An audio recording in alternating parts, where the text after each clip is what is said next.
they are not doing well, and hold them accountable while we don't know what they are doing out inside there. For us to fight and fight a winning battle, we need to be inside there as well and understand exactly what is it that is happening. What is it that makes them not to do the right thing, so that we can bring those secrets out, so that we can fight. So, guys, I'm just winding up. Guys, everybody's going to have 2 minutes, so that we have we have like enough speakers in this. In 10 minutes. I'm almost winding up. Thank you. Yeah. So, guys, let's reason and try to recall back our minds, everybody, and digest what we have before us and prepare. This is not a small war, it's a big war, and we have to fight it both from inside and outside, so that we are able to win and achieve. Thank you so much, and may we have a blessed day, all of us. May God go ahead of us and see us through on what we are doing throughout the day. Thank you, and God bless us. Next, we're going to have IE. The one who is having his hand raised up. Ninja.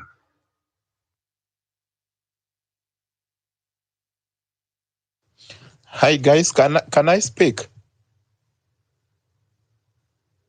Okay, since it's not responding, yes, you can go ahead, Doctor. Okay. Let me see. Majus Single. Okay. Thank you. Kwenye mic. Hello. Yes, you can go ahead. We can hear you. Thank you, Data. I'll speak. I won't even take that 2 minutes. We have spoken here again and again.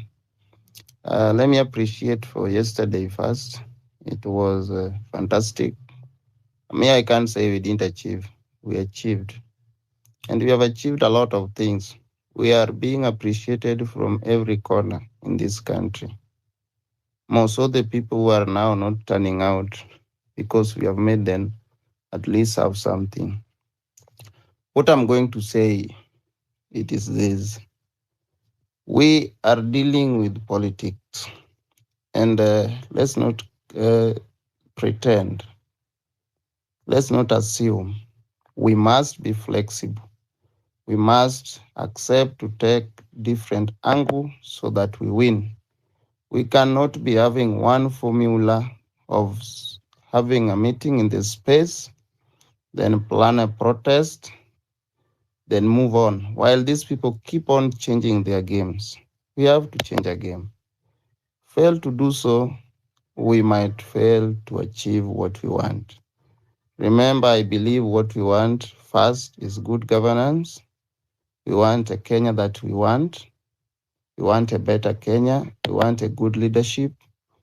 We need employment for young people and etc.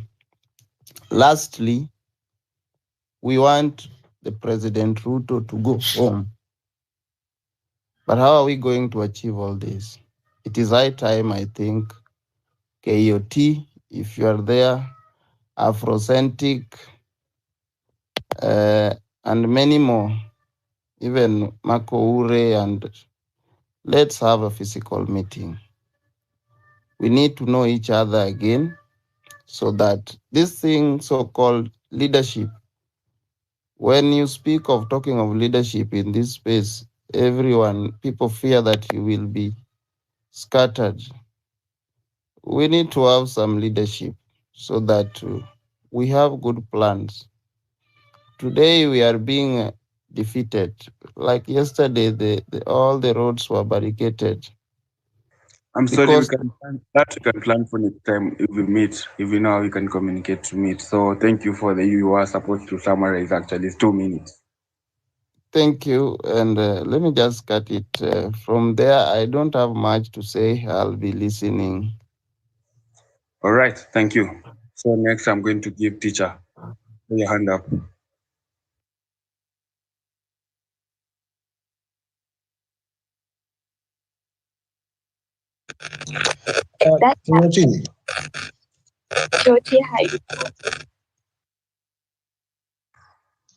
Hello. Yeah, you can go ahead. We can hear you. Teacher, is it teacher speaking or who is it? It is teacher speaking. Naona red. Jana ilikuwa siku nzuri. Can you kindly come close to the mic? Yes, on and off. Teacher, you still there, bro? You're going to give somebody else the mic. Sorry. Ziaro. Okay, good morning. I hope you can hear me. So yeah, go on. So okay, so what I want to say, last week I was in Nakuru. First, I want to praise everyone maybe who turned out yesterday to fight for their rights. So just in summary, last week I was in Nakuru. When we were in Nakuru, then a friend of mine hired a car to try give civic education outside Nakuru town. So we have done more than 8 stops, maybe to gather some few people, to maybe to give them some advice. We also gave people some money to help us gather some of the people around the communities, around maybe youths and early and young adults.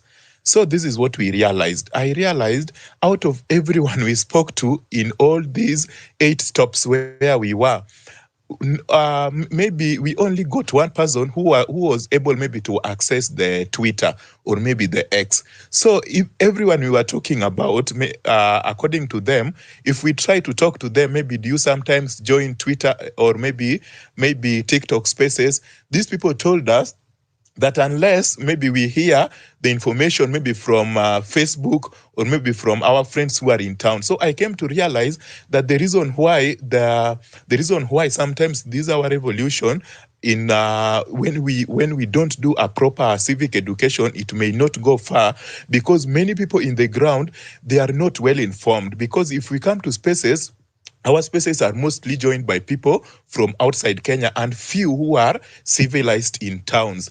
So that means that many people in the ground has got no good civic education. Then another question that most of the people are asking me, that you are still telling us to go back to the protest. So what is your aim for this protest? Then I was trying to explain to these people that our aim for protest is now to make Ruto move out of this governance because of this and all this corruption. Then some people are telling me that, do you mean that these your governors are not corrupt? Maybe your MPs, why only start with Ruto? So I was trying to explain to these people, but it means these people are not civilized. Then number 2, to me, I would rather prefer that it will be better if we fight this war now politically. You know, we've been fighting the government with empathy. If we can try to correlate ourselves with Bangladesh people, Bangladesh have got organizers, but they were defending their organizers. These organizers were also getting money from outside that country and even giving people food in the street, giving people money in the street to go to buy something. But for us here in Kenya, we just want to fight aimlessly without a leader, without anything. Even if we choose a leader, we back these leaders and fight for them. Let's just give an example. You know, when these organizers when they were being pressured by people like Boniface Mwangi, people like Oguda, at that time, we can see many people in the ground were much aware. But you can find when we start fighting each and every person, we fight Mwangi today, tomorrow we start finding these people. Some of their followers were also being discouraged. So to me, I would rather advise that if it is possible, let's have leaders. Let's fight behind these leaders. Currently in Kenya, if we want to say that we don't want to be party or we don't want to be amongst those leaders, then we can't cheat ourselves that we are fighting something that we ourselves are not ready for. So to me, I strongly believe that we need a party. It's easy to say, it's easy. Most of our Kenyans are still not civilized. I can just say 50% or more than 60 in the ground level are not civilized. And the only language they can hear most, which party is speaking or who are these groups? You have to summarize now, bro. Okay, let me just summarize. So to me, number one, I feel we need leaders and we rally behind these leaders. We sponsor these leaders using our own resources. Number two, I strongly believe for us to bring a great civic education, we need something like a party to help us push for all these things. If we walk to the street, currently we have 2 empty constituencies that will be having election. Let's have some Gen Zs to be in parliament to sponsor us financially and help us push for our things. But if we remain partyless, leaderless, we are soon going to die, or people we are soon going to maybe to lose hope and totally back down. Thank you. Thank you. To add on your point, we have heard your point mostly about the civic education. We have to use the word of mouth. Ideally, that's a good point. That's the key takeaway. We're supposed to have somebody who's at least is taking points. So for us to talk about the leader stuff, it's gonna seem like an anarchy, set of anarchy. That's the main fear for most of these are the demonstrations. Demonstrations, they don't have let me call them protests. They don't have like a leader, like a movement. So if we're gonna speak about having a leader, that we are speaking about like a coup. But so now the data scientist. I got your point. But the reason for saying that is just that if here in the space, different spaces talking about different languages, so people doesn't know which direction for them to take. We just need to have like an encrypted way of communication, like something like Discord. If you know Discord, or we just have to create something like a phone in Foga. Something you can communicate. Now, this is where maybe the leaders can communicate. The movement is supposed to act like a good leader, sort of, but we can't like conceal our leader. You know what we are dealing with and what's ahead. Even if we're talking about funding, something like we're talking about you eating a whole elephant. You see, so like ideally we have the power as the people, but when it comes to him viewing you as his opposition, it won't seem the same. So thank you. I have to move forward to giving somebody else the mic. So it's going to be a random pick, 2 minutes. So I'm going to pick this guy called Kamjan. I see your hand raised up. Hello, can you hear me? Yeah, you're audible enough, bro. Go ahead. Okay. Let me take this opportunity to appreciate. Jana niliomba mic almost the whole night na sikupewa. I just wanted to say that jana si tulikuwa grao, nilikuwa nasikia watu wana complain or we lost, but me I'm sure for those that we showed up, we won. One thing that I noticed, kama mtu mwenye alikuwa kwa grao, the only one thing that we missed out yesterday was proper coordination. Nimesikia watu wanasema there was low turnout, but I can tell you there was enough people in town for the purpose that we had planned. Lakini we were all scattered, there was no proper direction, and the few people that could come together, the police were dispersing them. So I think we lacked coordination and someone to direct us where to go, what to do, so that we can all come together. Nimesikia via watu wanasema sijui ni kama tumechoka nini, and me I just want to say if we tried planned demonstration and the police have been preparing themselves and making sure that it doesn't happen, we cannot say that demonstration doesn't work. Not unless now we have tried all forms that we could think of demonstrating. For example, nimeona leo watu wanasema bado wako streets. That was a short notice. And maybe I think we can try this and show up to the streets when the government is not aware, or we have given them like 4 or 5 hours notice. Tuone kama walitengeneza tear gas usiku, maybe overnight, or they have been able to re-strategize and see the preparation based on when we announce the protest and when we do not announce the protest earlier to them. And maybe after that, now we can make conclusions on the effect of demonstration. And once we make conclusions, we'll be able to tell which one works for us. If demonstration doesn't work, which other way are we going to take? This is not the right time to give up. Nimeona watu wengi sijui kina Kimuzu wanasema sijui wamechoka, I will not push the hashtag again. Guys, are we the youth? The youth never give up. If you're giving up, you fuck up, you will go on, you will die. So we should not give up. This is not the right time to give up. Some of us today, we will even show in the streets. Leo bado tutaenda to streets. If protests pick up, when we are there, we will join because we do not believe that we have been defeated. We can never be defeated. You can never defeat a youth who is strong in the spirit. They might have tried their best to block us yesterday, the majority of our comrades who are unable to get to town. But me, I can tell you guys, this is not the right time to think like we have been defeated. Let's try again. Let's work it out and take notes. Now, as I conclude, because I want to summarize, tumefanya maandamano ya jana ilikuwa planned. We have seen how the police were very much prepared. Let us do also protests when we have not told the police and take notes, and then we can make a conclusion of the demonstration and its effect. That's all what I have to say. Otherwise, mi naamuka bado narudi streets. Nyinyi bakini hapo mkisema this demonstration, I'm demoralized. I'm going to demonstrate for myself. I do not need any of you to come. This thing is personal and I know why I'm coming. Thank you.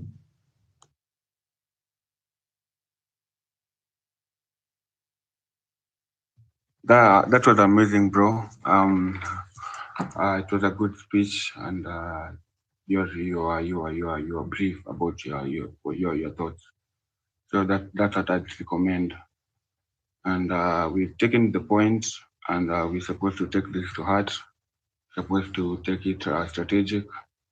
We're supposed to use suppressive moves. We're not supposed to talk about what we achieved. Probably we failed, but we can't like disgrace ourselves and say like because we failed now we won't move, we want to press forward. No, we have to think about how we're supposed to face the failure and then how we're supposed to make it a win. How we're supposed to get better ideas moving forward. We're supposed to deal with the opposition because now these are big movement. We expect more people to join and we expect more ideas. Thank you. So I'm going to give somebody else the mic. Akili Agency.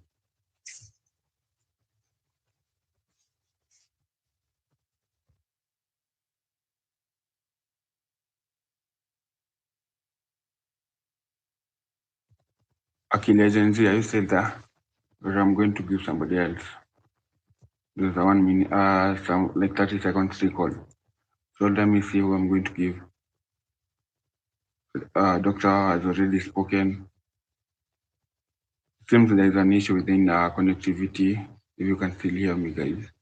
Can somebody confirm that they can hear me? MCI. Okay. I'm supposed to, who is MCI? Then you can have the mic. Chukua mic, bro. Good morning. Thanks so much for allowing me to come and speak. Jina ni Makei.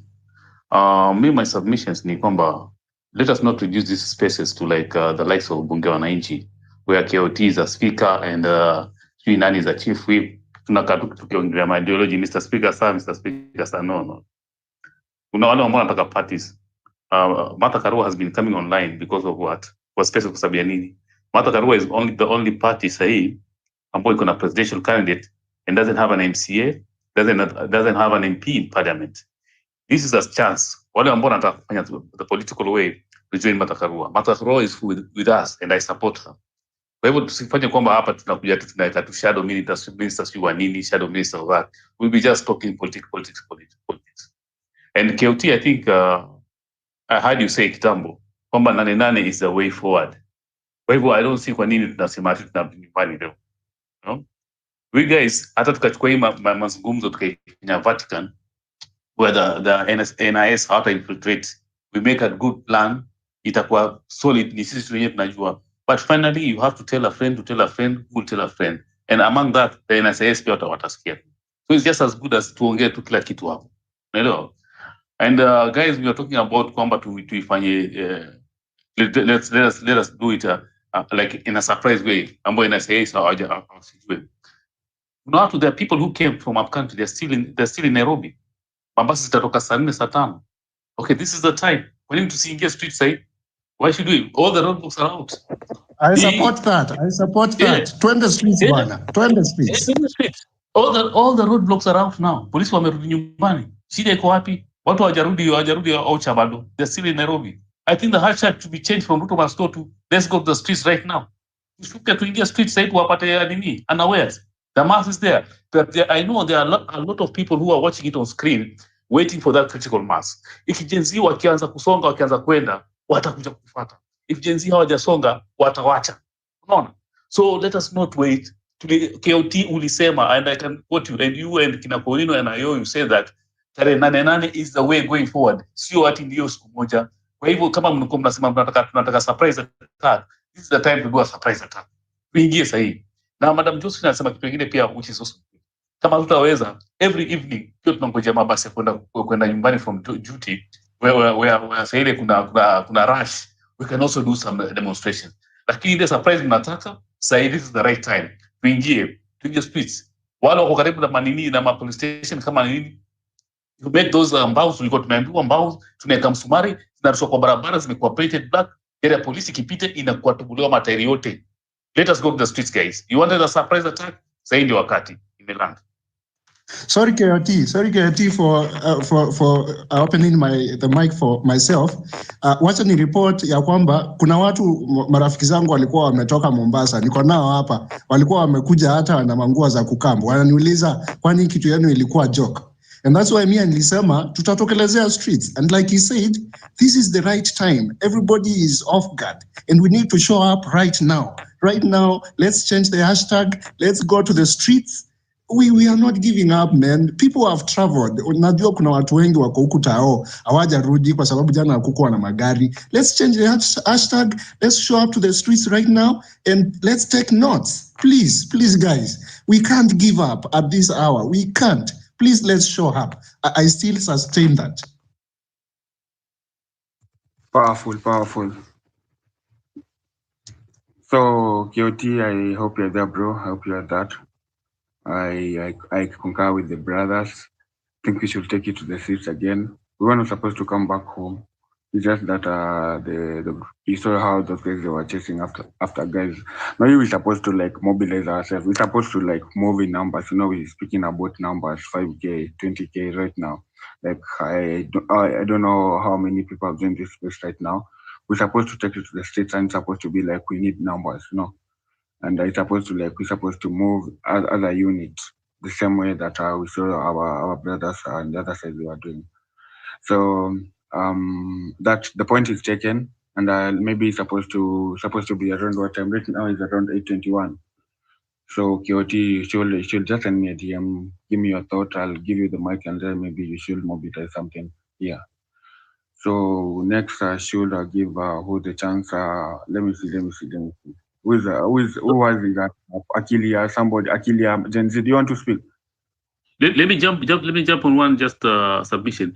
KOT, if you can contact Kimuzi and all the other big wigs, Kina Makore, Kasambo, just if you can just contact them tuambie tunarudi street sahi.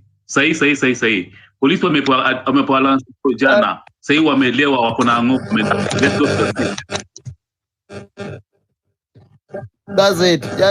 Just let KOT call those people we meet in CBD. Let's meet there. We demonstrate once and for all. We close this space and we call it off. Can you hear me? There's a lot of interference from NIS. Najua kuna NIS but there's a lot of interference. They have money to go up to Twitter to interfere. There's a lot of money being paid by the government.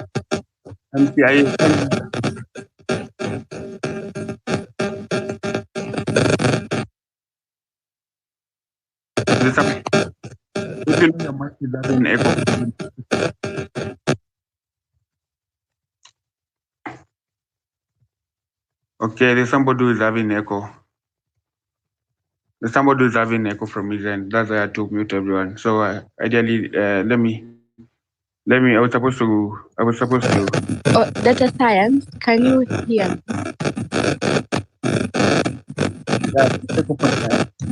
Data science, can you hear me? Yeah, I can type, but Okay. can you turn off the radio if there's a radio close to you?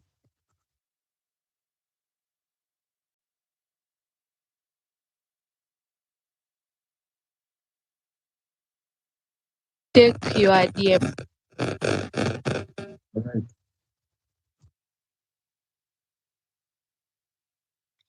So KOT, start looking for those guys. KOT, start looking for guys kina Kibe kina nani, start looking for them to inge street size.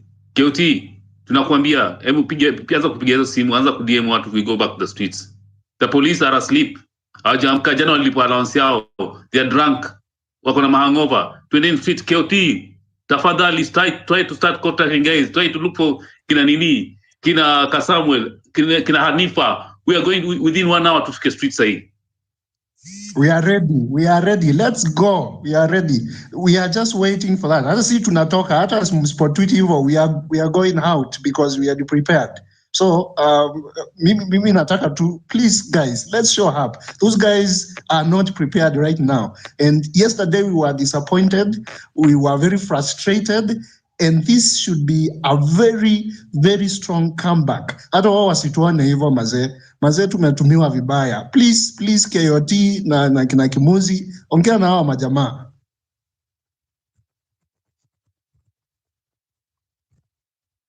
So what you're saying, we have to do a counterattack? Yes, exactly. Yeah. So it's okay. Let me. I'm working on that. Let me give somebody else the mic. Yes, because now hatutapata mahali pa kuwafanya surprise attack, because always we have to talk on spaces to attack them. So saizi ndio we can do that surprise attack. We always have to talk on spaces. Hakuna wale wengine tunaweza kuongea. So counter attack is now. Say strike the iron while it's still hot. Those are powerful. Those are powerful words, Ninja, the Ninja guy. Yeah. So it's so powerful. I get it, bro. And that's serious. So ideally, we had exhausted the resources that we had contributed. So it's all about, we need resources and then we need to mobilize. So it's about mobilization, and we have to move in numbers and as a unit. Ideally, we know we're going to block all the roads today. There's no going to CBD. Then that's it. You see. So we have to know, but we don't have to make a prompt move. We need to know what time, because we have to finish the space and then move to the street. You see, it's not we have to organize. It's not because you have just said we are going. We need to plan, but we have to take it to the streets. We were not supposed to come back home, but there's a fact of resources. But those are powerful words. So we are supposed to maybe change the hashtags. Let's take it to the streets. That's a brilliant idea. Once we are on our streets, let us post videos that we are on our streets on our timeline. Tukienda street tuanze kupost hizo video kwa timeline zetu kwamba we are on the streets. The crowd will come. Kuna watu wako on the fence, they are just waiting. Kuna hii kitu inaenda momentum on what. Once we get that small momentum, watu watakuja. So let me give the mic. Can I interrupt kidogo? A moment. Don't interrupt. Let me see. We have to use protocol. Kioti is supposed to take it. Hey, pardon? I sent you a DM, bro. So you are not you are away for a minute, but I sent you a DM. Okay, let me check.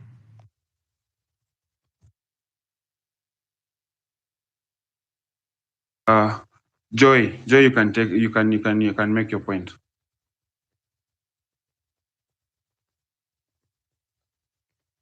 Oh, sorry about that. There's this guy called anyway, I'll deal with him. Just go ahead, then I'll talk later. Okay. Let me see who am I going to give the mic next. Random pick. Actually, Gen Z. I've been biased for a minute. Your hand is this, bro. Okay, seems you're not around. So many guys seem to have an issue with connectivity, because I've given so many guys the chance to speak, but they're not getting connected. There's this guy, Dr. Maju. Dr. Maju alikuwa ataongea. Dr. Maju. Okay, seems to have been picked. Hello. Hello. Yes, but what I'm saying, I don't know whether KOT is there. He was supposed to come back. I'm already on my way to Nico Galleria, and I'm just waiting. I'm moving to town. Let's hit town. We capture those videos. We post. We start it. Sai tukianza watu wako tao. We will pick it. I don't think there is any plan. If we wait for any plan, itafikia imefika midday. Nothing we will do. Tumeongea kutosha. We have talked everything here. What do we need to talk about again? We know how bad the government is. We know all our strategies. So if it is this way, let's go ahead and do it. Yeah. We go ahead and do it. I agree with you, bro. So, QT, quick. Thank you, bro. Hope kila mtu ananipata. Yeah, you're audible. Yesterday, bro, tulingangana, we did our best, but uliona, they outnumbered us. There was something I was thinking. I don't know if our fellow speakers will be capable about this. Bro, watu wameua watu wengi sana. I was thinking of kuna kitu yenye nimeisema na kwa space ya KOT. I remember that time nikasemaje, if we can call kwa kublock hizi kete za KDF na tuambie KDF sidhani kama anaweza arrest mtu ama anaweza fukuza mtu kama tushasema, please help us to protect us because police now are killing people. I don't know, that's my suggestion. Tunaweza enda venye tunaenda tao hivi saa hii tuamue tuende DOD na pancards kila kitu, tuende tuambie sasa enough is enough, you need to chip in to help us to achieve this because unauliwa, bro. That's just my suggestion. Maybe watu wengine waongea, then I may talk later on.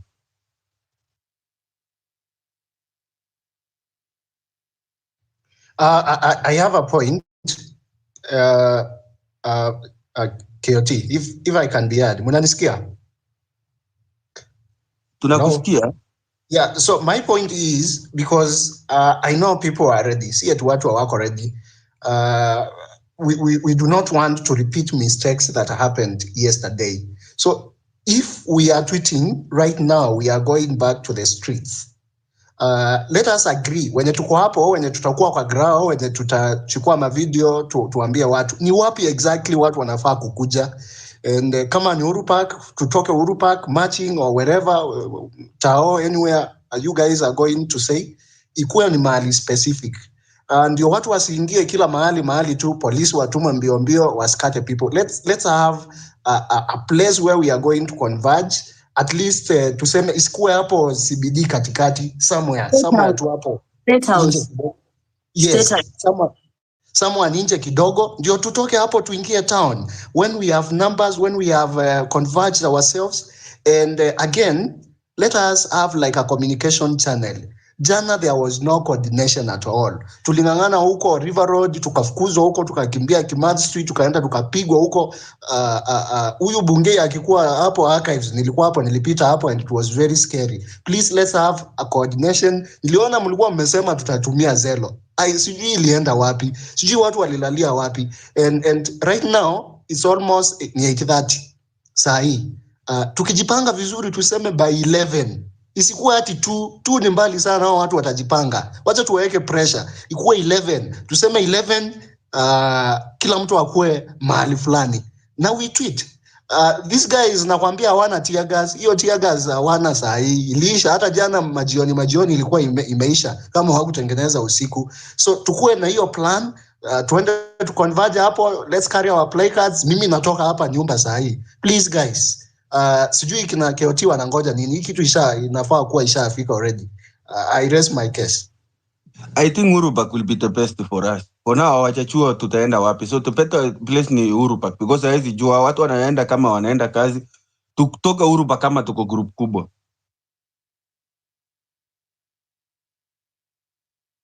Please wacheni niongee sasa.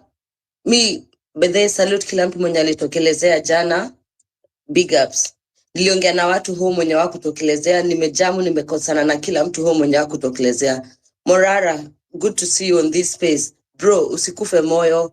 Iza, whatever is coming, usijali zitakuja more. Lakini wase, mtu kama Morara unaona vile alikuwa anasema jana, mtu kama the other guy who was with Hanifa going to the morgues, msikubali history ishe hivi. Please, please, please. Hata msiseme time. Semeni mnenda State House. History ya kusema tunaenda hivi, tunaenda hivi, tunaenda hivi, hapana. Kama target ni State House, target iko State House. Mtu atajua bila atafika. Mtu asiseme kumeblokiwa nini. Watu walikuwa wananiambia ati barabara zilifungwa the night before. Niko na bado mlikuwa mnasema tunaenda. Mbona hamkuniambia asubuhi? Lakini like hakuna time ya kupigana, bado watu wako tayari, bado watu wamekasirika, bado watu walikuwa wamejipanga the whole week. So tusikubali tumalizwe morale hivi. Of course vile mood ina sound Twitter, watu wana sound discouraged, lakini watu wakiona watu wanatokelezea, watu watatokelezea. Kama unatokelezea, please ni size C11, C10, C9, saa hizi. Kuna watu, usifikirie niwe peke yako. Kuna watu wase, please. Please wase. Hello. Is there somebody mwenye akotao anitumie image nione traffic vile inakaa huko CBD, na at least tuko na strategy. We don't have to move like we just said. We have to do like a suppress attack and then tuende tao hivyo. We just need a strategy. We need a time na tujue kama tunaingia from arboretum tukiingia. Also like tutaingia like tunaingia wase wachache. Inaweza kuwa like a massacre or something. We just need a strategy. We know how we're going to counter. So yes, the whole idea is kupatana, we do the move still, but something strong says I recommend. So ideally najaribu kungoza Kiotia niambie thoughts zake. Ndo I've been waiting for like 3 or 5 minutes. I just want to know before maybe we make a rush decision, but it's a good idea.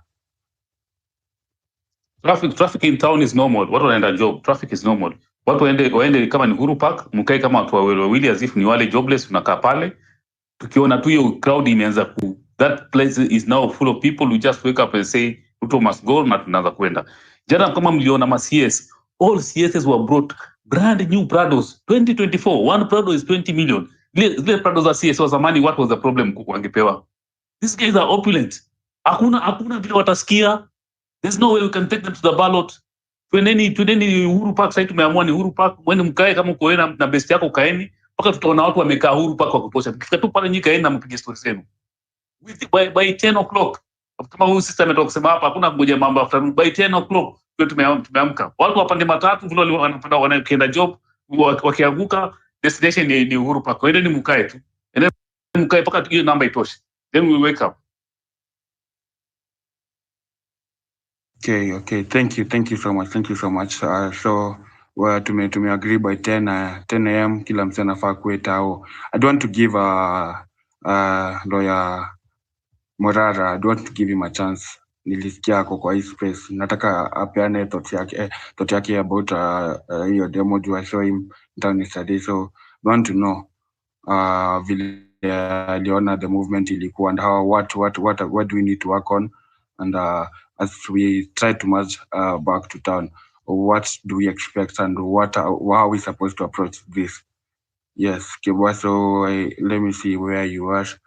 You see, but can you kindly like request the mic because I can't see you under the people. Oh, okay. Oh, data science bado niko na echo ama sasa mnanisikia? Bado kuna echo kidogo lakini unaweza ongea. Okay, niliona Willy pia has been mobilizing Willy Oeba. So Willy Oeba, I think you can kindly give us your views because umekuwa kwa ground, umekuwa online. Yeah, welcome Willy Oeba. Wow, thank you so much. Can you hear me? I think I have an issue with my network connectivity. Can you hear me? Thank you. Great. First of all, thanks to all the people who showed up yesterday. Yesterday was successful, but the problem is we are being civil with a rogue government. The idea ya notify the police for a march ni wanafaa to protect, but wao ndio wana to counter. So yesterday we were coming from Jogoo Road na from Chachami. Hakuna matatu yenye inapita kiingia tao. So people had to walk. Na wanajua like many of the people who are coming to the protest, the protesters walikuwa wanakuja na matatu.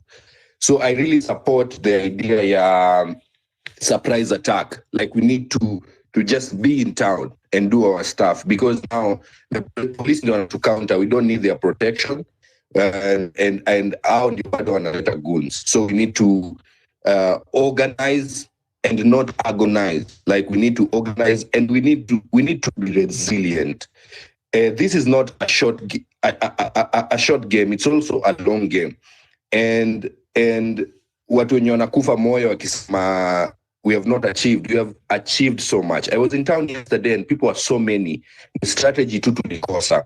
So we have achieved, but the fact that yesterday Nairobi looked like a ghost town, we achieved. I was there, nilitoka town like around 6:30 and the police were still there. Archives was cordoned off from hiyo njia yote ya King's Collection, Tomboya. Ilikuwa imekuwa seal like a crime scene. All the other side ya Kenya, ya KICC haungeweza kupita, ilikuwa noma sana. So that's good. Let us keep pushing on and know that consistency is the only thing failure can keep up with. Personally, I do spoken word, and I dedicated my poetry since 2017 to be doing pieces, civic education and social justice. I do it online, I do it on YouTube. Now from January 1st, I've been doing it kwa matatus. And I know it reach so many people. Also, it's a long game. The Zakaya Shuke is a very long game. Also, it can take 1 day, it can take tomorrow, it can take 3 years, it can take 6 months. So you need to be resilient and consistent. Thank you.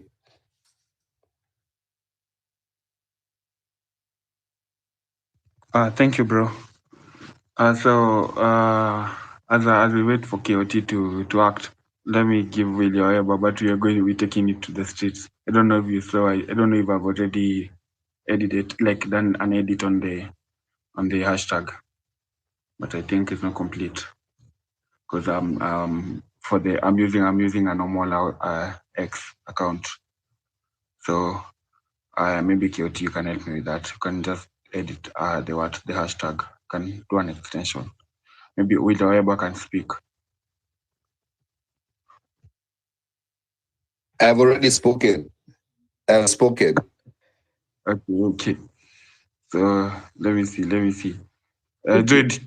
Joy, do you want to say something still? Or you want to add something you want to add as we try see people add? People are coming in numbers. Right now I can see that like 300 and something people. Okay. It's a good number. So I'm going to give Easy the speaker as I'll take 2 minutes as we wind up. We're not supposed to be here. We should be in the streets doing this hashtag. Okay, thank you so much, Data. Data, can you hear me? Yeah, I can hear you. Yeah, bro. There's a fucking guy who was in here, and I was busy in the side of the comments there. Let's not cast. I know we are agitated, but let's not cast. Yeah, I was very angry when I saw him here, and when we started talking about the converging of today, nimesikia vibaya sana. Right now, the way I've said I'm prepared, we are going to the street. We are going to the streets, yeah, and tunaenda street. Sasa tayari niko very geared. We are going to the street. Strategy, bora tu nani atuambie tu tunamit wapi. Hivyo. Hiyo ndio kitu imenibo. Jana I'm seeing people that disabled man kale ka kijana kamebebwa bela bana mkononi naona hivi na macho. That's not good, that's ruthless. The next thing we do, we storm those police running stations. That's the thing which we want to do now next. Let's plan a way. Do not customize running. This is the thing. Let's meet at on your way to Technical University of Nairobi. It's called Ajib. That will be strategic. So who else? That should be the idea. We close that road and then we know if we're moving to the other side, so that there's no traffic moving on and out of Nairobi. Or maybe the other side of the Thika super highway or something. We should maybe mobilize guys from that side to do the same. So let me see. Makaye, you still want to speak? Makaye or something. I haven't given you the chance to speak because you requested, but you'd spoken earlier. So let's not be biased. Let's give somebody else the chance. Dr. Chalo. Morning, guys. Monday ni tutao. Naweza ndana hapa. Ingine tao au hewa kwa hizi. Hawatajua tukiingia watasikia tu tuko tutao. Tukiingia tao, ingine tao wasai. This Anthony is a Kibe guy. Now I want to work for government. Please don't allow them here. They are going to discourage us. They're going to discourage us. That's what I wanted to say. Let's just give him at least a minute to make the point. Ideally, we don't concur with him, but let's just listen to his view.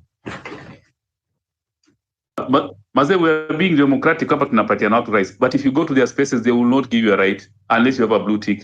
And wale ni pro-government. They're just playing hapa katikati kujifanya asija nini. But they know who they're going to give the mic. Ni mtu ambaye atakuja kuwa discourage. Oh, you guys should think about something else. We just give Anthony. Usikie vile anataka kusema. Uone what he'll be saying. Because already the word is gone now that people are going to the streets. Umeona amekuja hapa mbio tayari. Okay, give Anthony. Tusikie vile anasema. Give him. Patie tu atusikie. Excuse me. Huyo Anthony use yake ni gani ni mdrop? Let him come to scare vile ataongea. I know the way he behaves. Let's see.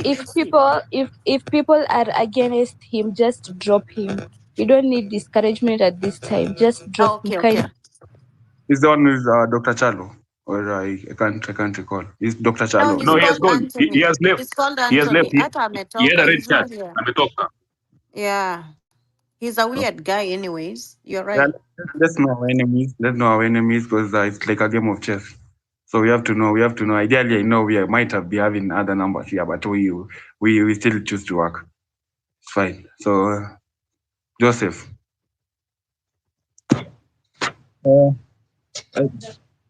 Hapana. Take your 2 minutes. Be quick. Asante sana. Mnanisikia? Yeah, uko audible and clear. Okay. So mimi nilikuwa nataka nijuzie these people that wanasema ati tusimame kwanza kidogo. I don't think we have to stop this revolution. Kama kwa ule mtu mwenye leo nini inaendelea saa hizi atasema hivyo.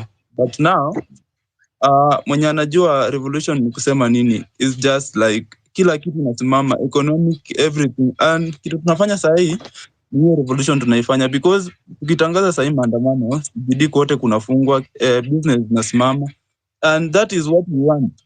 Hiyo ndio kitu tunataka, ashindwe kabisa kucontrol serikali.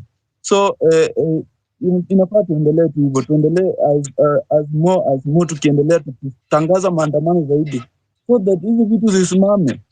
Ikisimama atashinda kuendesha serikali. Unaona? Na ule mtu anasema jana watu hawakutokelezea CBD, actually alikuwa kwa nyumba because watu tulikuwa CBD. Kitu ilifanyika tu CBD ni ile kuassemble ndio tu kuweza kuassemble, but everything we done it. Tulifanya vizuri, everything ilikuwa poa, but police brutality nini ndio ilifanya kila mahali kulikuwa na yani ile present police alafu walikuwa wanatumia force. So kitu tunafaa kufanya kuendelea kutangaza maandamano zaidi na kuattend so that kila kitu isimame. CBD ndio actually economic, tukisimamisha CBD vitu mingi zinasimama kwa serikali actually. And what we have to do is that tunatangaza maandamano zaidi na tunaendelea na maandamano zaidi. Tukisema tusimame saa hii wataona sisi ni majoka. So guys, mimi naambia tu continue because every time tunatangaza maandamano sisi ndio tunashinda. Sisi ndio tunashinda because hao wanapoteza a lot of money, everything kila kinasimama. So tunafaa tutangaze maandamano zaidi, tuendelee kwenda maandamano zaidi. Asante. So thank you, Joseph. Tumesha kubaliana we supposed to meet at town. To be more precise, tunafaa tupatane hiyo entrance ya nini kuingia tao from those guys wenye na nika roundabout hapo karibu na Aji, if I know that should be that exact. Na the other one nafaa kwa hiyo super nani Thika super highway. Nafaa to spread the word kama uko kwa Twitter sasa, try sending something like a hashtag, jaribu kutweet. Tunafaa kufunga major roads, is it possible? And maybe tunafaa tupatane around 10:30 to be precise. Tuseme 10 kama utakuwa late 30 minutes. Tupatane watu wengi, tuko peaceful. We are not destroying anything. We just want the president to hear us. We want the president to at least make the vote of resigning, because things are not okay. And then to what we fear is the lives of our kids. Juu sahizi at least tumepata opportunity ya kuishi hizo 25 years but bado si enough. Naona wao wamepata 70 years, so hii 25 yetu bado ndo tuko kuna gap hapo hivyo. They don't want us to enjoy hiyo around, imebaki around 45. Wanataka tuishi kama fugitives in our own country. It's not right, ideally, kama unaiona from a bigger angle. So yeah, we tend to file the world government, the implementation of the one world government ndio tuna fight. Hatutaki watoto wetu wakushaniwe kwa maosi. They are being given to the government. We don't want to live in Turkana. We want to live what we have achieved, ndio tunataka kuenjoy. You're okay with what you have attained.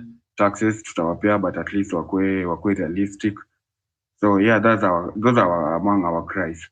So I'm supposed to give somebody else the mic as we wait for KOT to ask for the to request, yeah, for the takeover, because I'm waiting for him to tell me what he wants us to do.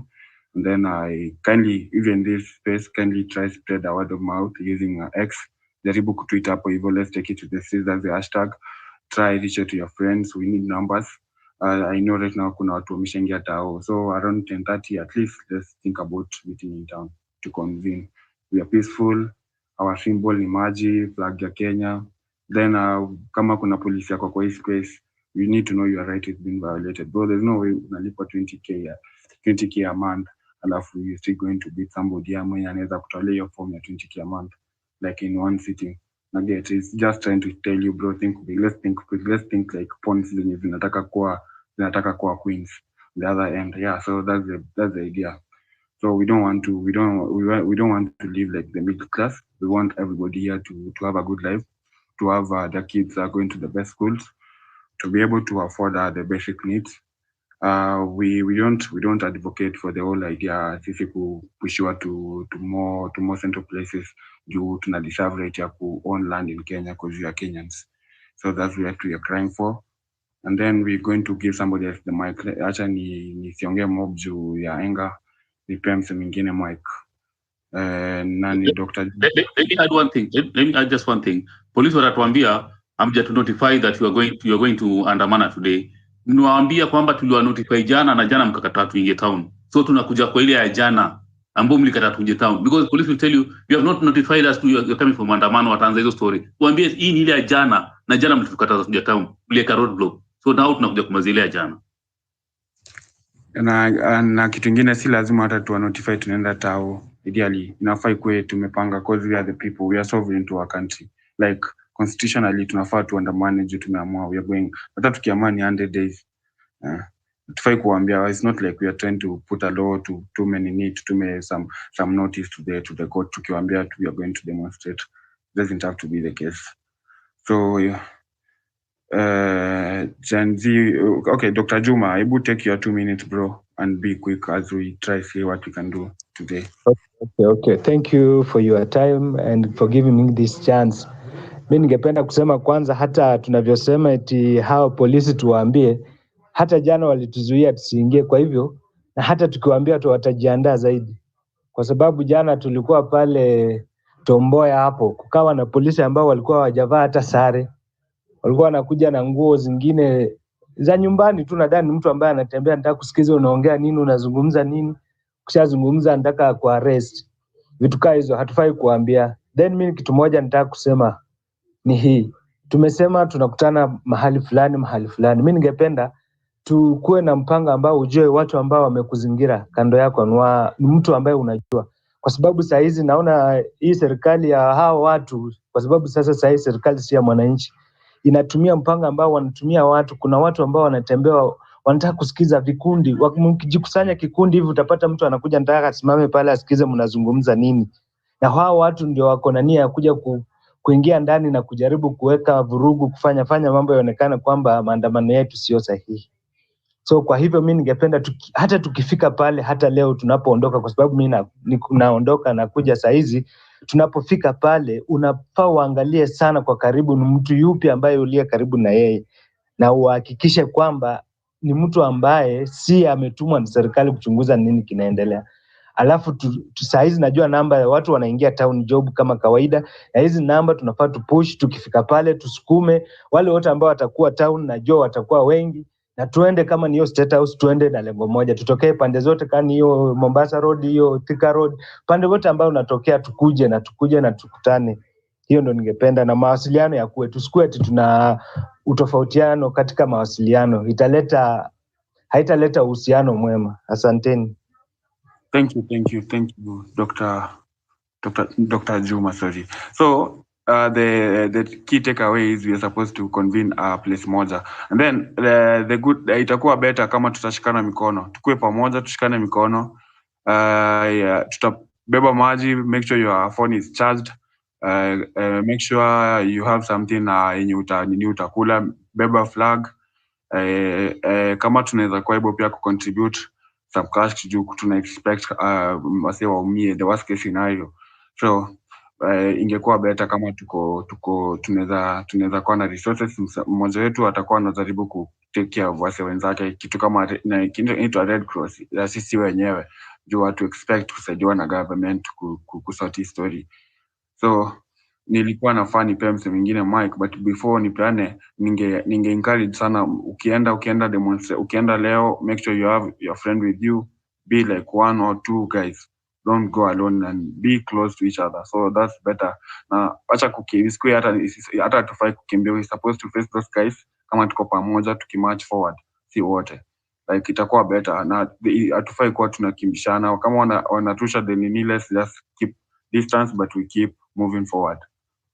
Yeah, so ningepea nani, we are actually our slogan is we are peaceful, our only cry is that we are asking for accountability and good governance from our representatives. Actually, they are not our leaders now because they have failed that, and it's so unfortunate.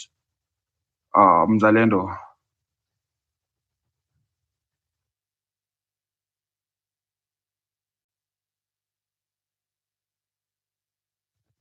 Mzalendo, unaweza kuwa kwenye mic, umekuwa disconnected. So I was expecting Kioti to get back to me. Naweza fanya call kidogo nipe Makaye a make point yake juu nakumbuka he had already asked for the mic. Nikamcut short. If you're still there. MCI ni Makaye, yeah, something like that. Makaye, something, yeah. No, I think I finished my submission. Nilisema tu kwamba in case police will ask us why haven't we informed them about the maandamano, we'll tell them hata sasa iko kwenye newspaper kwamba polisi walifunga jiji jana, so jiji lifungwa, we could not do our maandamano, so today tumekuja maza ile jana. Oh, strong. So if you want to contribute to this space, you can contribute as we buy time. Can I go? Who wants to speak? It's okay. It's a free, me. It's a free space. Yeah, you can go ahead. Yeah. Mimi niko nataka kusema hivi, wase wasikuwe discouraged. What I wanted to say is that today they show up. The fact that yesterday Nairobi was in lockdown, biashara zimefungwa, that's a big win. That's what we want. Yeah. Tunataka biashara isikuwe normal. You know, right now the government is trying the best kufanya kila kitu ikuwe normalcy. No. Today we show up the same strength. Na tusiogope. The other thing I wanted to say is that kuna wase unfortunately jana walishikwa wase wengi sana. Na wase wakishikwa wase wana tweet nimeshikwa, yeah. I've been taken to this specific police station. Here's my phone number. Wengine wana tweet. Make sure if you know those people, yeah. Make sure that we have access to those pro bono lawyers. Wende watolewe leo. Mtu yote alishikwa jana ana finish more than 24 hours kwa police station kama ja presentiwa kwa koti. The CJ even yesterday says the courts are gonna be open. Today they are open. Mtu yote alikuwa ameshikwa. We make sure that tumetafuta ma lawyer and they available kwa Nairobi, wanangoja tu kupigiwa. Siwaambie niko mtu fulani beshte yangu kwa hii place fulani, wanasema ni tweet nitumie namba yake, they show up, those people were arrested today. Kila mtu anafaa kwa koti, tusiyo ameshikiwa nini, you know, tusikie venye gava inasema. That's a good point. Yeah, and then we should make sure, because right now they are trying, like wakilala huko ndani leo itakuwa normal, you know, itabidi wamelala mpaka Monday, na tutaki hivyo. Yeah, and most of these people manze kuliko wametoka mpaka up country, hawajui na hii venye iko poa, you know, ile place wakilala huko manze ni kufinywa mbaya, hakuna kupatia water food, kuwaumiza wasi wetu mbaya sana. So today tukitokea kwa street, make sure tumeangalia KOT alikuwa na hizo namba za those nini pro bono lawyers. Manze we should make an effort manze, msi yote asilale ndani leo kama alikuwa ameshikwa jana. Kama ni kulala ndani, either mse apelekwe koti ama achiliwe. That's my main point today. Thank you. Okay, thank you, bro. So I'll try to ask with the KOT on that. I see we get the right lawyers to go and represent those guys because they're actually fighting for their rights, but the political class they're too aggressive to understand. So it's so unfortunate. Okay, so I think I need to see somebody raise their hand is when I can pick. See it that way. Joseph has been here for a while. Joseph. Thank you guys, hope you are fine. Nimekuwa kwa ground jana na nimeona vitu zinafanyika. Zilikuwa horrible. Unaona askari anapiga mwenzako risasi ya mkono na hakuna kitu unaweza fanya. It was worse. But leo we can gather. Na kama kuna mwenye ame lose hope, let me give my message to this from ya kitu kama dramatic spoken word. Mama, I'm sorry. I'm sorry. It's like I failed. Oh no. I thank you because you gave me a chance last night. It was, I think, on Tuesday. Mama, you told me, son, I bless you. Just go fight for everything. Because I explained to you how are they stepping on my toes, not only on my toes, but also on your toes too. Mama, they just pee on your head, on my head, since I'm that useless. But they use on all the time my tags, your tags to tags, and misuse our their leadership from their crown about police to shoot us all along the streets since we are raising our voice. Mama, I'm sorry. I'm sorry. Yesterday I had to perform. I had to present myself at the State House, but I never managed. I'm sorry. I'm sorry the number was that minimal and disgusting and discouraging, but it's not our wish. They just blocked the highways. Mama, I'm sorry. I'm sorry to take this back to you, Mama. This phone call, I'm taking you back to you, Mama. Just tell my neighbors they are not supposed to surrender. They are not yet supposed to surrender since the government is not at the right point, at the right angle. Since the simple mwananchi like I am still crying. I am still in this deep pain-hearted, disappointed motion. I don't know how to express myself, but Mama, I'm sorry. Tell my fellow brothers, tell my fellow countrymen, they're supposed to go back to the streets. Since things are not yet right, we are being told that there is no money to purchase drugs in the hospital. There is no money to educate our fellow young brothers. There's no money to pay the nurses, to pay the interns, doctors. We are being told there's no money in our country. But see, did you saw, Mama? Did you saw yesterday when the teachers were being appointed, they were given new cars? Did you saw that? Did you saw that Oparanya was given a new brand car? What about that which Kindiki was using before? Where did they took it? I'm just confused, Mama. But I'm sorry. I'm sorry for right now. I'm going to surrender my life back to the streets, no matter how comes with the bullets and the gangster. It doesn't matter, Mama. If I come back on a gangster, just know I did my best. Mama, I'm sorry. I'm sorry if you have given up. Just tell my brothers, tell my sisters, tell my everyone that we are going back to take back our power, because we gave them the power to help us, to represent us.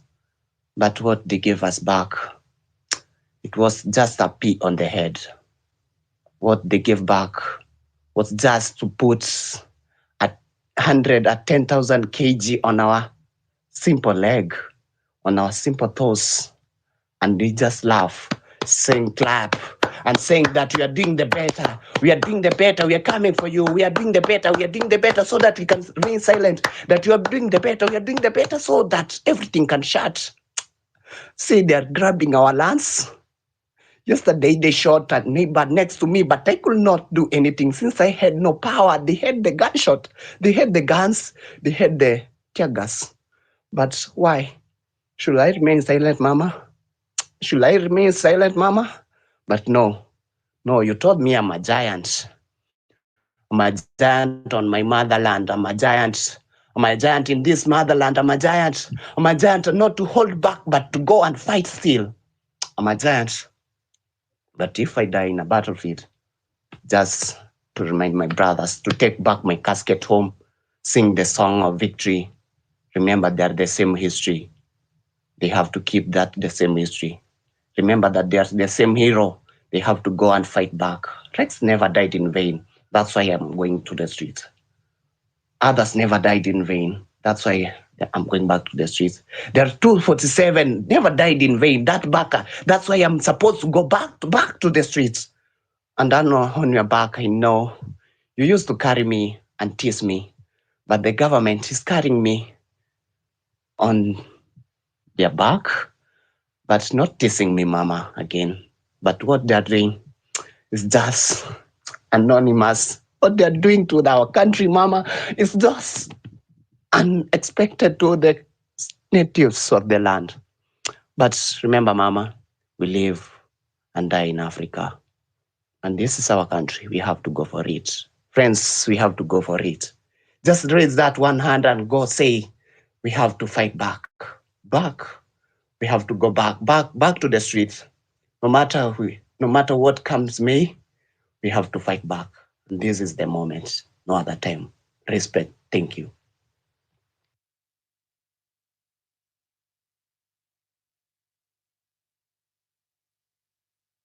I'm done. Thank you. Okay. So we're going to give somebody else the chance. Those are powerful words, bro. So we need to strategize. We need to know that we are meeting in a central place, and then we're going to move together and forward. Keep distance from the what? It's just like a chess game. The pawn can make two moves, but it's better when you make one move ahead. Depends with now the strategy. Right now we're going to move slow but forward. Next, I'm going to give somebody a chance. As I wrap, I am trying to confirm on something. Looking for a strategy. Who is this? There's somebody. Okay, somebody. AK for Saba. AK for Saba, man. Yeah, bro, speak your mind. Yo, so imehang kidogo hapo. Thank you. Unanisikia? Yeah, audible and clear. All right. Na thank everybody for the support here, the revolution. But nataka tu realistic. Nitakuwa realistic because hii fight tumekuwa kwa hii fight for over 20 years, 25 years. Mi nimepatana nayo, nimepatana na mentors wenye walituweka pia hapo na hatuwa glorify even kwa hii fight venye tuko hapa sahi, because wengi wenyu are new to this shit because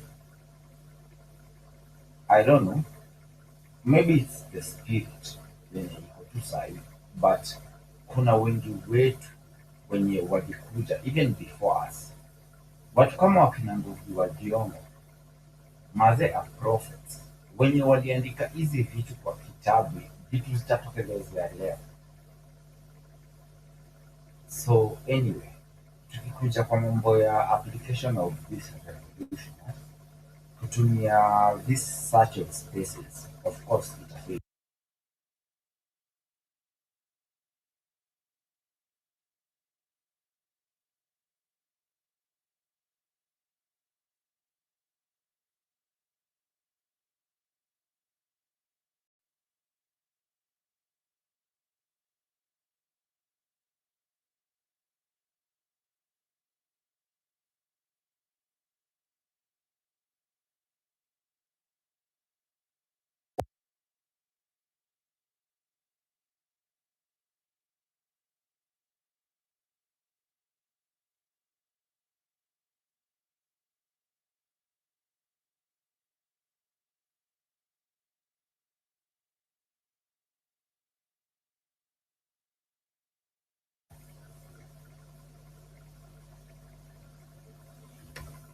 Bro, it's okay. It's okay. We already spoke on that in the matter of communication, and then you need to know that tumeshaogopa kuogopa.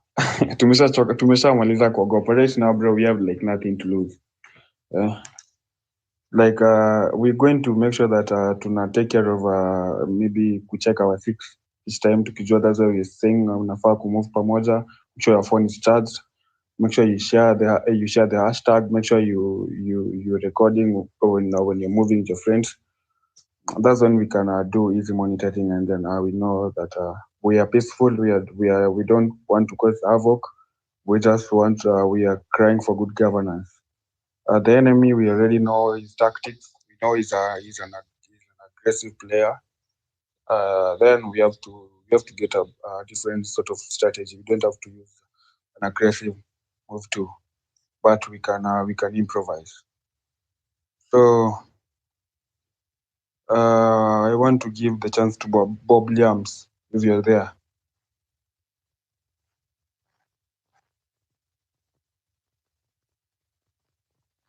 If you're not there, I'm going to move to Mzalendo, because we are working on timeline. We have to be in town by 10, exactly on the dot. All of us in this place. Mzalendo. Hey guys, sorry for interruption. Kitu nilikuwa nadai kusema ni ati numbers ndio itatusaidia. Turn out large in numbers. Yeah, we need numbers. That's sure, bro. We need numbers. That's the only advantage we can get against these guys, because you've seen what they're doing. So we just need numbers. We are going to move forward. We march forward, slow but sure. We don't have to. We don't need to cause havoc. Tukipatana na hawa wase wenye wanakosa havoc, tunadili na wao vizuri. If it's better if we can have them arrested or something of the sort. Tukiwa hold, tukijua after the demonstration, they can at least give us intel on what happened and who caused them to cause the havoc. We don't want havoc cause. We just want to. We're crying for our rights and maybe for the future generation. That's the only cry we're making, because these are the world is for everybody. The world is yours. Yeah, it's for me. It's for you. It's for our kids. So let's not take it personal, and then we want to like monetize it for ourselves and for our families and our close friends. We're supposed to be decentralized, in short. So next, I'll give somebody else a chance. Mzalendo, if you're still there. Yes, I'm still here. Thank you so much. I really support the move that we are taking for today because it's a surprise. Because, Gilbert Masengeli, yesterday he used a very tricky strategy to encompass us, so that to ensure we didn't reach town. Like for me, I had to alight in Mlolongo kwanza, nikatembea, nikavuka, nikapata gari ingine huko mbele. So because he used a strategy, and today we have devised another strategy, I support. The only thing I'm asking, maybe as we start, before we get the numbers, tunaweza anza na release our comrades who were arrested yesterday. Tunataka waachiliwe. Then as the numbers gather, we now turn it to Ruto must go. Let us start by release our comrades who were arrested yesterday, and then tukishapata numbers tuanze na Ruto must go. And I was saying this, mi niko inda saizi na I can print the papers for today. The only challenge I'm having ni kwamba I might not get it to town due to nimeshikwa job kidogo, but if I can get somebody mwenye naweza tuma walete posters. Me, that's my submission.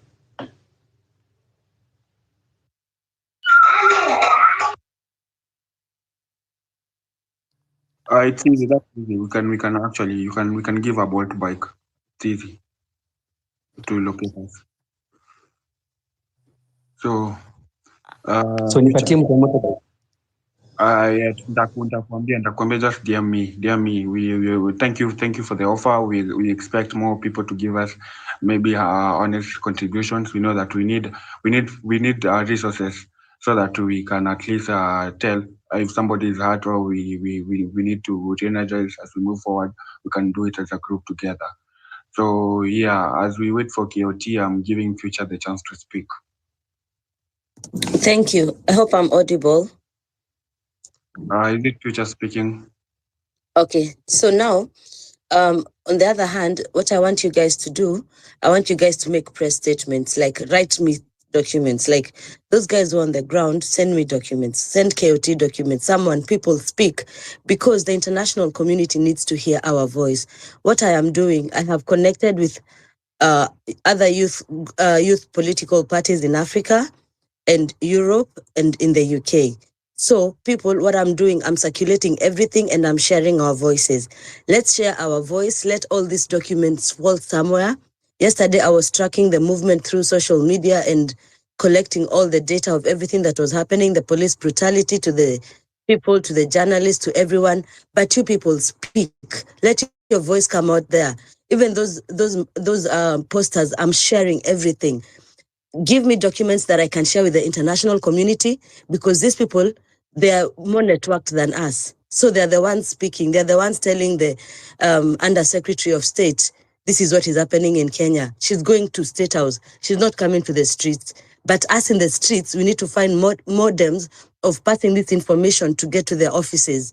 I am in very high offices in terms of documentation. Please support me with what is going on the ground. I'm not on the ground. Thank you. So as you've heard, we should turn off. Okay. I've heard that. That's a good speech. Request that if somebody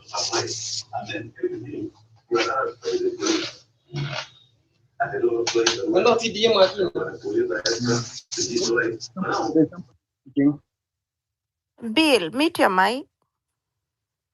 Okay, so this somebody who just spoke previously. I wanted to comment comment on that.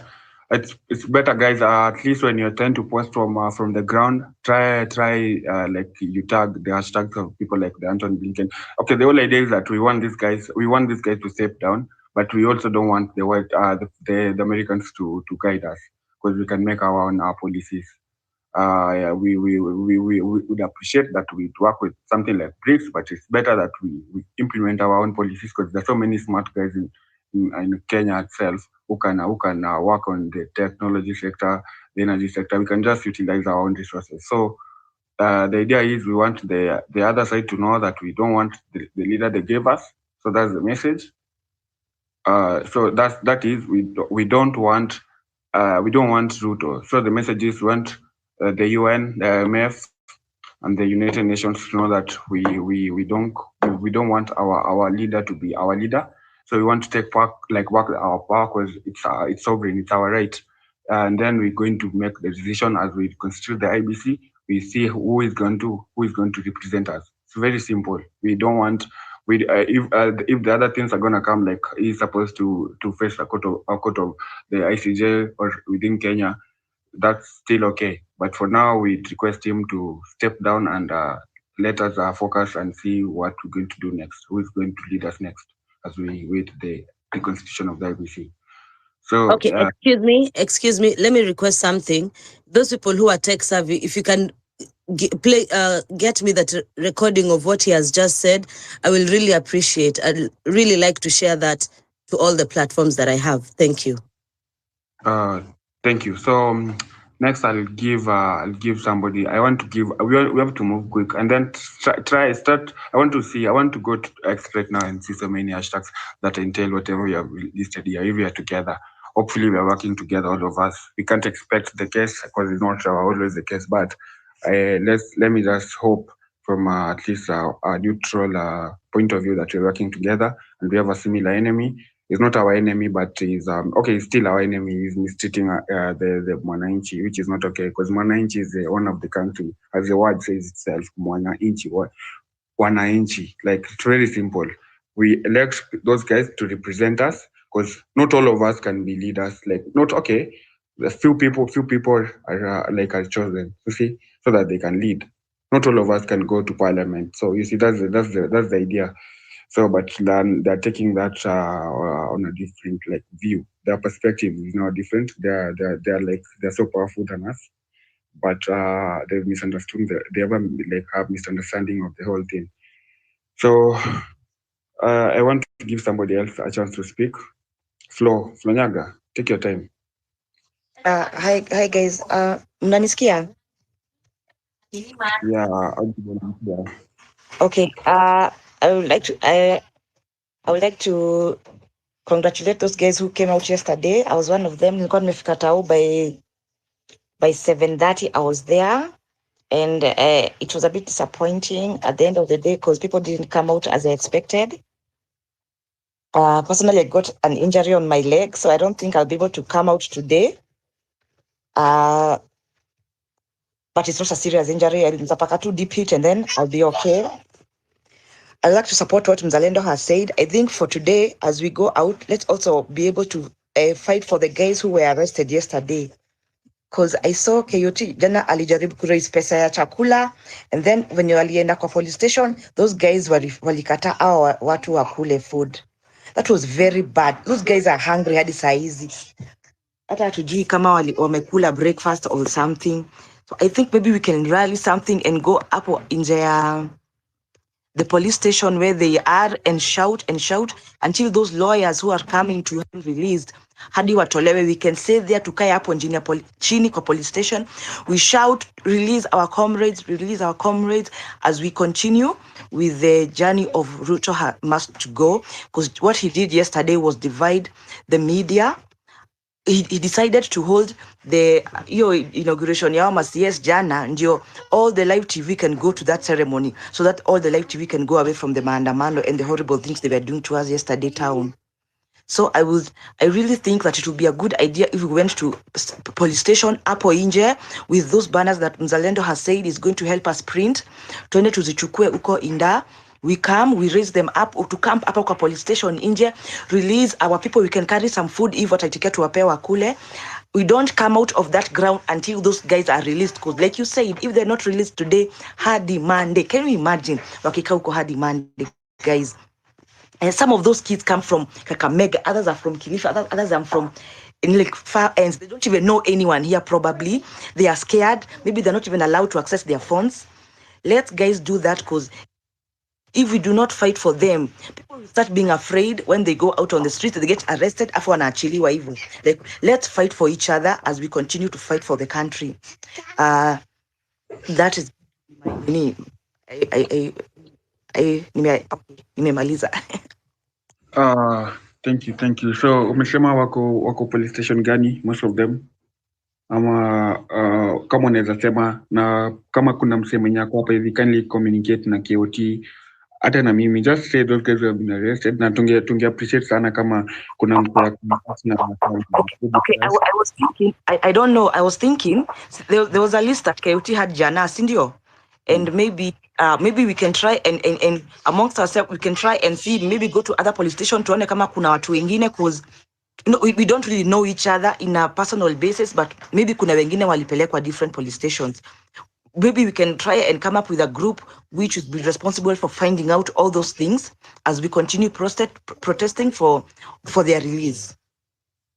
Yeah.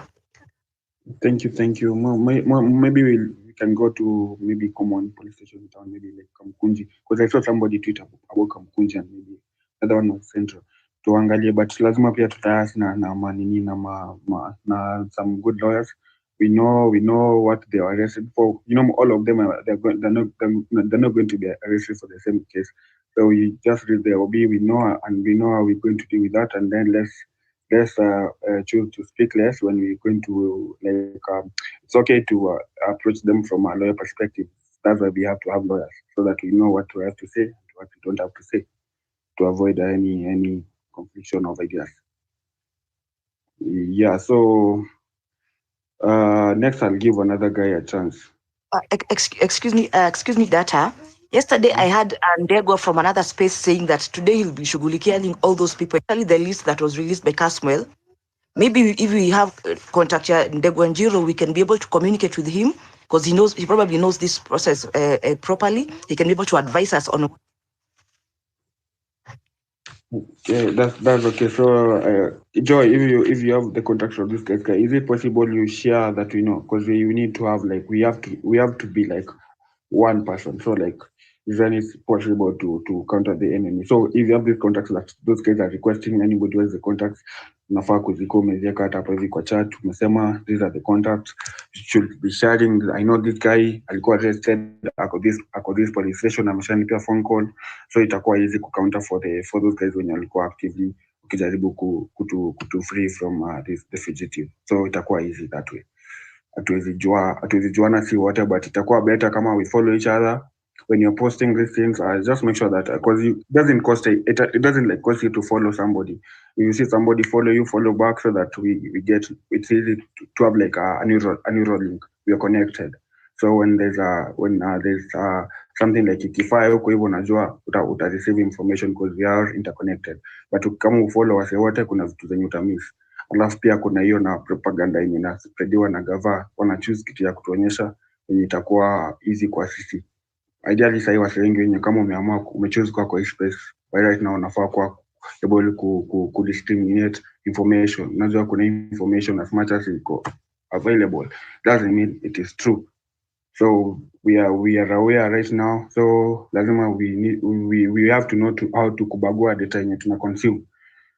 So yeah, I want to give somebody else a chance. As we try spreading the hashtag, we're supposed to convene in town, and we need somewhere close to maybe even at the center, not at the center, but archives is better, so that we think about closing maybe the roads. That will be easier to get the attention of these guys, because ideally at this rate we are not okay as a country. Our rights have been violated. So the legs of those guys who were shot, because it's the right of the citizen to demonstrate when they feel that the rights have been violated. So it's for anybody who is sane enough to have gone to a classroom. It's you're always going to feel like if somebody is going to take away from you, you always have to raise up your hand. You say like this is not right. And for now, we are fighting the world government. We want them to take away their agent, because now Ruto is their agent, and then we don't want to conflict with him. Kama hizo vitu zingine zote za ICJ zitamwekea the cases after tumeshamfanya resign, tutakuwa happy sana.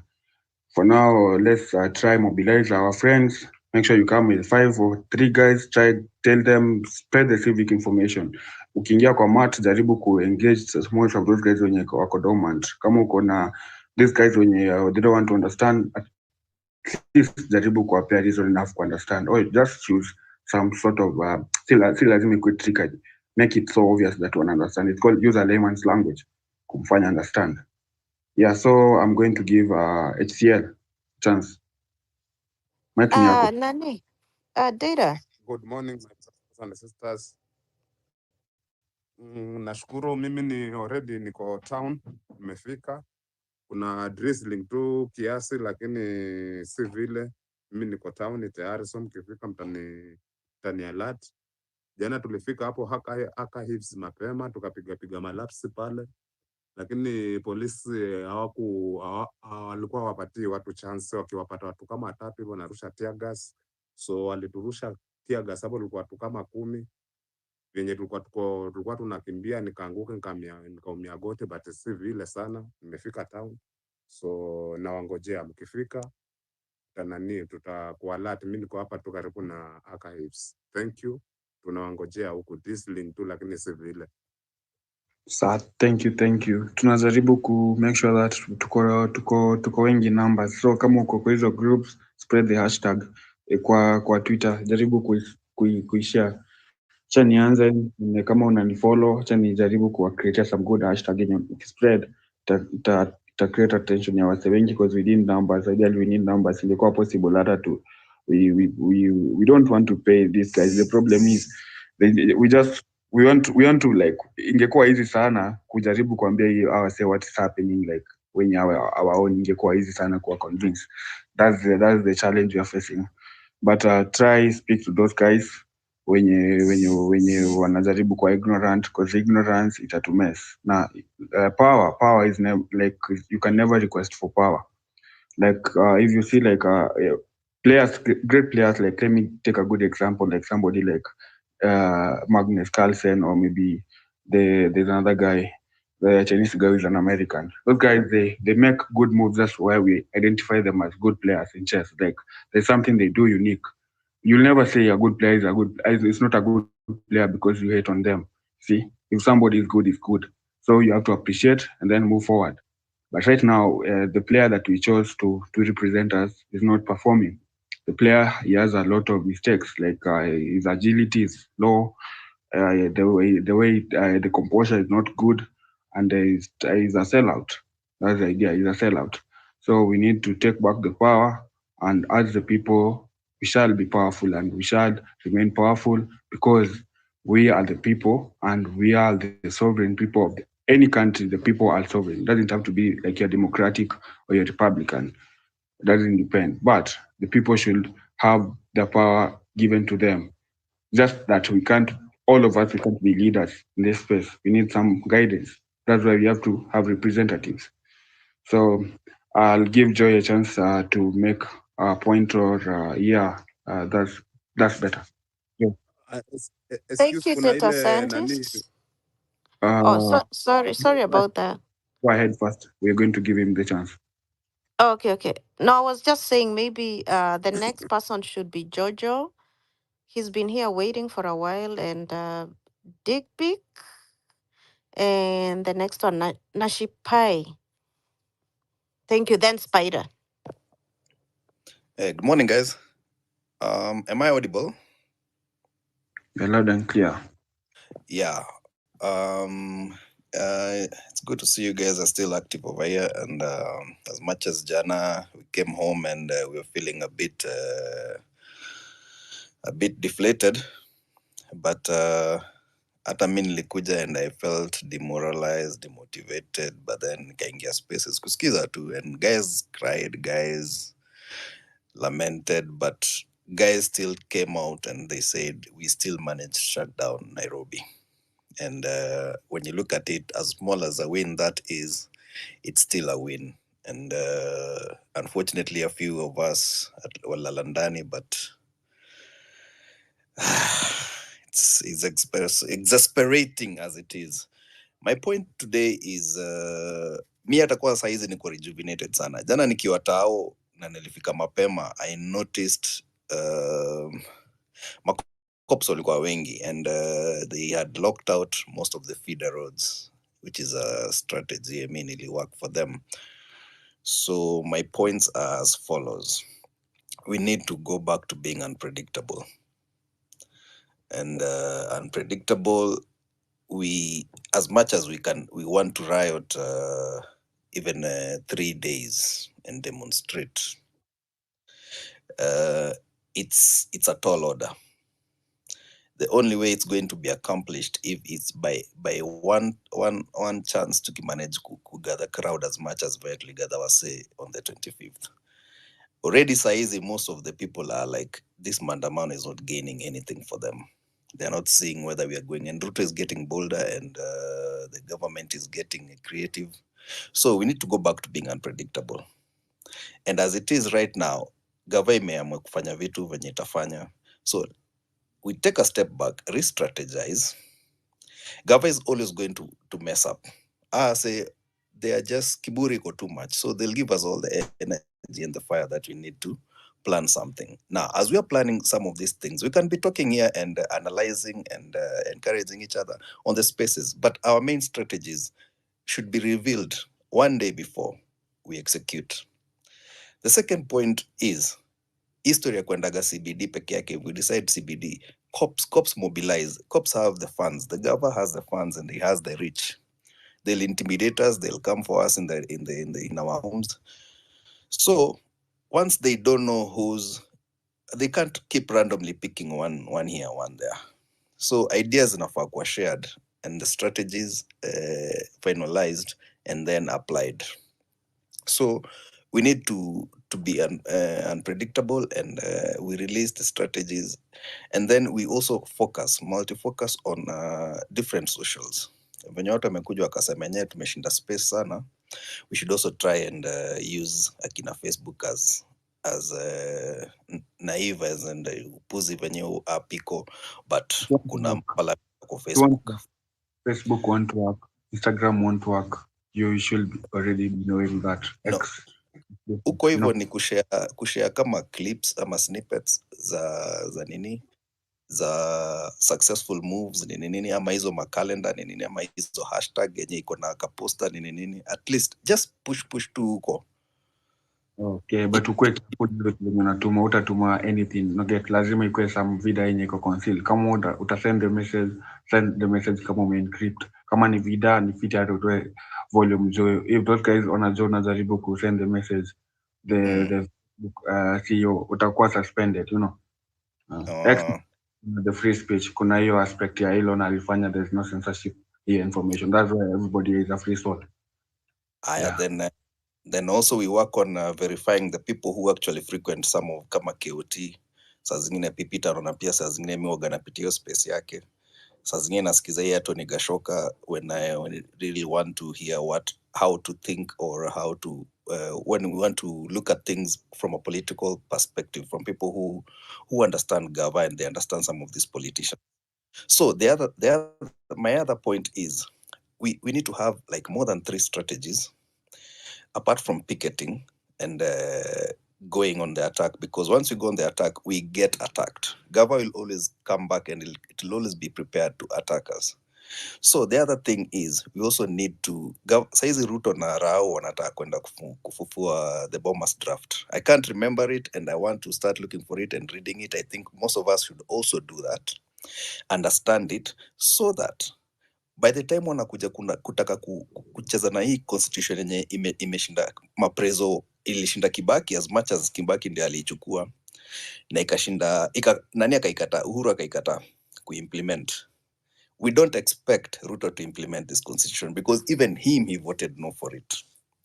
So now that Rao amerealize this will be a problem to my people, my politicians, my kins and my future generation, he wants to tamper with it with the bombers draft. So now the time is ripe now to start thinking in those lines. If they are going to use politics to keep us under control, we still use that politics to get in and push our main agenda, which is equality, which is corruption free, which is making Kenya work. So hata mimi I'm always agitating for punguza mizigo ikuje, hata ikawezekana kuwa implemented. If these guys go ahead with the bombers draft, then we push Ekuru to come up with the punguza mzigo. That way we'll have 2 documents, the same way we had punguza mizigo ya kwanza na BBI, but most people voted on tribal lines wakavotia BBI, but then the court dismissed it. But I'm hoping these guys go ahead with that bombers draft because it will give us the leeway and the chance to change this constitution so that public service itabaki kuwa one very lazima kuwe professional, lazima ukuwe dedicated, lazima ukuwe patriotic. Unaona? Tribal politics has made Kenyans become less patriotic. They're only patriotic when there's athletics or when you're being attacked online. And I love that. But Kenyans have never stopped being patriotic. And that thing should be the one that overrides tribalism. You are so Kenyan that we don't care about your tribe. So those are my 3 strategies for now. I'm still trying to figure out how, when we go for those protests, how do we demobilize the movement of the cops? Those are things now we can be thinking about, but history ya kupiga hii maandamano venye tunaipiga until we get the numbers. And as much as we are doing the civic education, we're also trying to learn about political education and also sharing that. So let's be so diverse. by the time we go for the next march, hata ule mtu wa mtaani ukiongea naye ako on board, anaona yenyewe umedecide kufanya hii kitu. Me have convinced so many people who are so anti this protest, and they are like, enyewe Joe, I don't know where you've gotten this calling and this energy, but I admire it. Na eventually ile siku tutawa need, they'll come. We'll be like, so let's use those 3 strategies. Na saizi hata kwanza to try to create a hashtag of sorts ya kumulika makarao. Let's try and show them just how dismal their lives are, as much as we are fighting for everyone's rights. Tuoneshe mkishinda hapo hivyo mkitupiga, let's take pictures of them being misused. Eventually at some point some sense will check in. Ama mnaonaje? If I have some more ideas, I'll keep on